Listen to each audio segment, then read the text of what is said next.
শেখ হাসিনার পদত্যাগ ও দেশত্যাগের পর জাতির উদ্দেশ্যে ভাষণ দিয়েছেন বাংলাদেশের রাষ্ট্রপতি মোহাম্মদ শাহাবুদ্দিন। ভাষণে তিনি বলেছেন, অন্তর্বর্তীকালীন সরকার গঠন করে অতি দ্রুত জাতীয় নির্বাচন আয়োজনের উদ্যোগ নেওয়া হবে।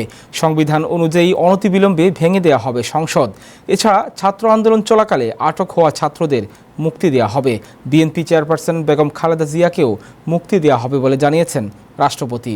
দেশকে বাঁচাতে হিংসা, বিদ্বেষ, প্রতিহিংসা ভুলে সবাইকে একযোগে কাজ করার আহ্বান জানান রাষ্ট্রপতি। ছাত্র জনতার গণ অভ্যুত্থানে শেখ হাসিনার সরকারের পতনের পর সোমবার রাত 11:22 বঙ্গভবন থেকে এই ভাষণ দেন রাষ্ট্রপতি। প্রিয় দেশবাসী, আসসালামু আলাইকুম। আপনারা জানেন, প্রধানমন্ত্রী শেখ হাসিনা রাষ্ট্রপতির কাছে পদত্যাগপত্র জমা দিয়েছেন এবং আমি তা গ্রহণ করেছি। প্রধানমন্ত্রীর পদত্যাগ ও বৈষম্য বিরোধী ছাত্র আন্দোলনে সৃষ্ট পরিস্থিতিতে বঙ্গভবনে 3 বাহিনীর প্রধান এবং বিভিন্ন রাজনৈতিক দলের নেতৃবৃন্দ, সুশীল সমাজের প্রতিনিধি ও বৈষম্য বিরোধী ছাত্র আন্দোলনের কয়েকজন সমন্বয়কদের সাথে আলোচনা হয়। শুরুতেই সেনাপ্রধান বিরাজমান সার্বিক পরিস্থিতি ও রাজনৈতিক দলগুলোর সাথে তার আলোচনা সম্পর্কে আমাকে অবহিত করেন। রাজনৈতিক নেতৃবৃন্দও এ সময় তাদের বক্তব্য তুলে ধরেন। সভায় বৈষম্য বিরোধী ছাত্র আন্দোলনের নিহত শহীদদের স্মরণে শোক প্রস্তাব গৃহীত হয়।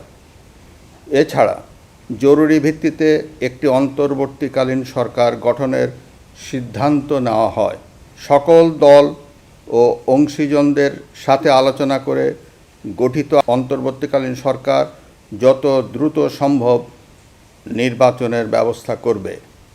বৈষম্য বিরোধী ছাত্র আন্দোলন ও বিভিন্ন মিথ্যা মামলায় আটকসহ সকল বন্দীদের মুক্তি দেওয়া হবে। বৈষম্য বিরোধী ছাত্র আন্দোলনের নিহতদের পরিবারদের ক্ষতিপূরণ প্রদান ও আহতদের সুচিকিৎসার প্রয়োজনীয় সকল সহায়তা দেওয়া হবে। সর্বসম্মতিক্রমে বিএনপির চেয়ারপারসন বেগম খালেদা জিয়াকে মুক্তি দেওয়ার সিদ্ধান্ত নেওয়া হয়। প্রিয় দেশবাসী, আমি দেশের আইন শৃঙ্খলা পরিস্থিতি স্বাভাবিক করতে এবং লুটতরাজ ও ধ্বংসাত্মক কর্মকাণ্ড বন্ধ করতে রাজনৈতিক দলগুলোর প্রতি আহ্বান জানাচ্ছি। জনগণের জানমাল ও রাষ্ট্রীয় সম্পদ রক্ষায় সশস্ত্র বাহিনীকে কঠোর পদক্ষেপ নেওয়ার নির্দেশ প্রদান করছি। সাম্প্রদায়িক সম্প্রীতি ও সংখ্যালঘুদের নিরাপত্তা নিশ্চিত করতে এবং সরকারি সম্পত্তি রক্ষায় সকলকে এগিয়ে আসার আহ্বান জানাচ্ছি। দেশের অর্থনীতি, প্রশাসন ও শিল্প কলকারখানা চালু রাখার লক্ষ্যে সকলকে কার্যকর ভূমিকা রাখার আহ্বান জানাই। এছাড়া যারা হত্যা ও সহিংসতার সাথে জড়িত, নিরপেক্ষ তদন্তের মাধ্যমে তাদেরকে আইনের আওতায় আনা হবে। গণপ্রজাতন্ত্রী বাংলাদেশের সংবিধান অনুযায়ী অনতিবিলম্বে বর্তমান সংসদ বিলুপ্ত করা হবে। দেশের সকল অফিস আদালত স্বাভাবিকভাবেই চলবে। প্রিয় দেশবাসী, আসুন আমরা দেশকে বাঁচাতে একযোগে কাজ করি।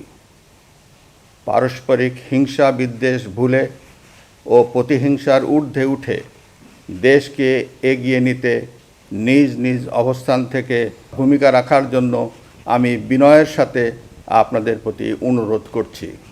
একটি সুন্দর ও সোনালী ভবিষ্যতের প্রত্যাশায় আমরা এগিয়ে যাব ইনশাআল্লাহ।